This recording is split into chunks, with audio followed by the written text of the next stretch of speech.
यंदा वटपौर्णिमेला कोणते रंग शुभ आहेत? कोणत्या रंगाची साडी सुहासिनीने नेसावी याबद्दल सविस्तर माहिती जाणून घेऊया. यंदा अधिक महिना असलेल्या वर्षातील वटपौर्णिमा साजरी करण्यात येत आहे.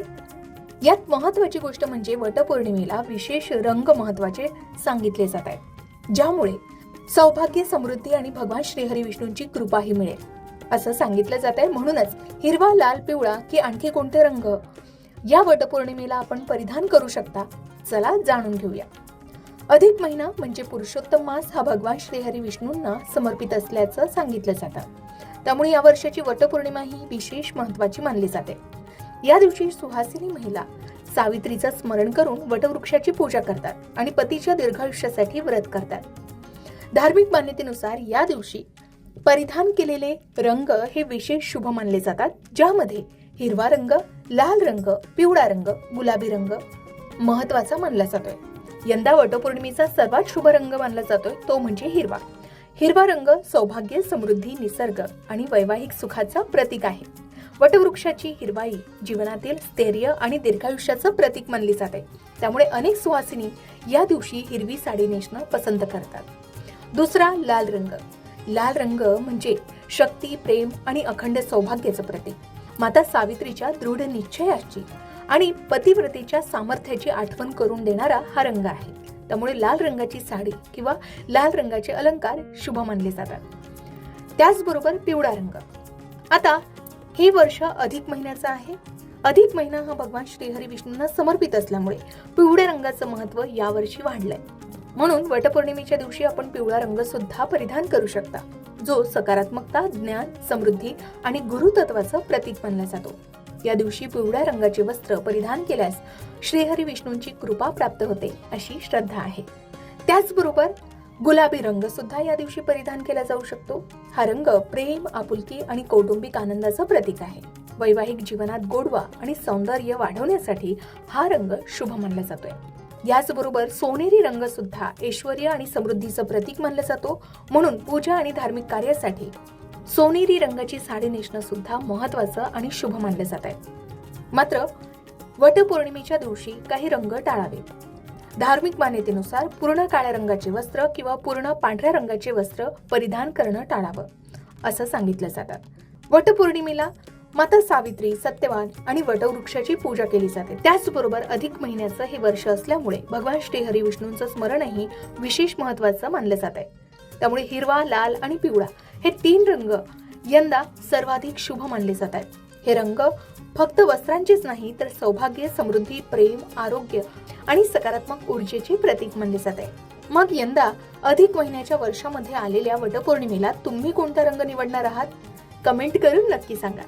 आता वटपौर्णिमा ही सोमवारी आल्याने दुर्मिळ संयोग निर्माण होत आहे.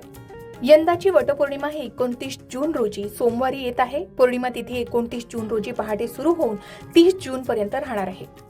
यंदाची वटपौर्णिमा ही विशेष मानली जाते कारण वटपौर्णिमा सोमवारी आहे. सोमवार हा दिवस भगवान शिवांना समर्पित असतो.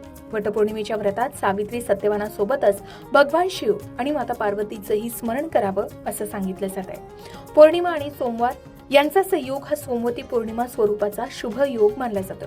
या दिवशी केलेली प्रार्थना, जप, दान आणि व्रत हे अधिक फलदायी मानले जात आहे. आधी सांगितल्याप्रमाणे यंदा वटपौर्णिमेला हिरवा, लाल, पिवळा याचबरोबर गुलाबी आणि सोनेरी रंग हा शुभ मानला जातोय. या व्रतामुळे स्त्रियांना पतीच्या दीर्घायुष्यासाठी आशीर्वाद मिळतो. वैवाहिक जीवनात प्रेम आणि जिव्हाळा वाढतो. कुटुंबातील मतभेद कमी होण्यास मदत होते. मानसिक स्थैर्य आणि सकारात्मकता वाढते. अखंड सौभाग्याची प्राप्ती होते आणि संतती सुख शिवाय कुटुंबाच्या कल्याणासाठी प्रार्थना करण्याचा हा दिवस अतिशय शुभ मानला जातो. आता अनेकांना प्रश्न पडतो की गर्भवती महिलांनी वटपौर्णिमेची पूजा करावी का? तर गर्भवती महिला पूजा करू शकतात, मात्र काही विशेष काळजी घेणं आवश्यक आहे. यासाठी काय करावं तर गर्भवती महिलांनी या दिवशी स्नान करून साध्या पद्धतीनं पूजा करावी. वडाच्या झाडाला नमस्कार करून फक्त 3 किंवा 7 प्रदक्षिणा घालून पूजा करावी.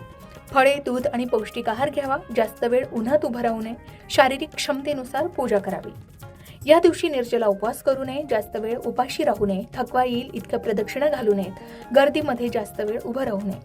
गर्भावस्थेत आई आणि बाळाचं आरोग्य सर्वात महत्त्वाचं असल्यानं डॉक्टरांचा सल्ला घेऊनच वटपौर्णिमेच्या व्रताचं स्वरूप ठरवावं. आता ज्यांची पहिली वटपौर्णिमा असेल तर त्या नवविवाहित महिलांसाठी विशेष म्हणजे पहिली वटपौर्णिमा अत्यंत महत्त्वाची मानली जाते. या दिवशी हिरवी किंवा लाल साडी या महिलांनी परिधान करावी, हिरव्या बांगड्या, कुंकू, मंगळसूत्र धारण करावं, सावित्री सत्यवानाची कथा ऐकावी, वडाच्या झाडाभोवती दोरा गुंडाळून प्रार्थना करावी. आता वटपौर्णिमेची पूजा नेमकी कशी करावी, त्याची योग्य पद्धत काय, या संबंधित माहितीचे वेगळे व्हिडिओज तुम्हाला आमच्या चॅनलवर पाहायला मिळेल, ते जाऊन नक्की पहा. खरं तर वटपौर्णिमेच्या दिवशी अखंड सौभाग्य प्राप्त व्हावं, उत्तम आरोग्य लाभावं, यासाठी अनेक सुहासिनी महिला वटवृक्षाला प्रार्थना करतात. यावेळी आपणही वटवृक्षाची पूजा करून प्रार्थना करावी, म्हणावं, हे वटवृक्ष सावित्रीप्रमाणे अखंड सौभाग्य, उत्तम आरोग्य, कौटुंबिक सुख आणि समृद्धी माझ्या कुटुंबालाही लाभू दे, अशी प्रार्थना करून नमस्कार करावा. यंदा सोमवार येणारी ही वटपौर्णिमा अत्यंत शुभ आणि दुर्मिळ संयोगांपैकी एक मानली जात असून श्रद्धेनं केलेली पूजा आणि प्रार्थना तुमच्या वैवाहिक जीवनात सुख, शांती आणि मंगल ऊर्जा वाढवणारी नक्कीच ठरू शकेल. वटपौर्णिमेच्या सर्वांना हार्दिक शुभेच्छा. अशाच प्रकारच्या माहितीपूर्ण व्हिडिओसाठी लोकमत भक्ती चॅनलला नक्की सबस्क्राईब करा आणि बेल आयकॉनला क्लिक करा, म्हणजे आमच्या नवनवीन व्हिडिओचं नोटिफिकेशन तुम्हाला मिळत राहील. तसेच योग्य आध्यात्मिक मार्गदर्शनासाठी लोकमत भक्तीच्या फेसबुक पेज आणि इन्स्टा पेजला लाईक आणि फॉलो करायला विसरू नका.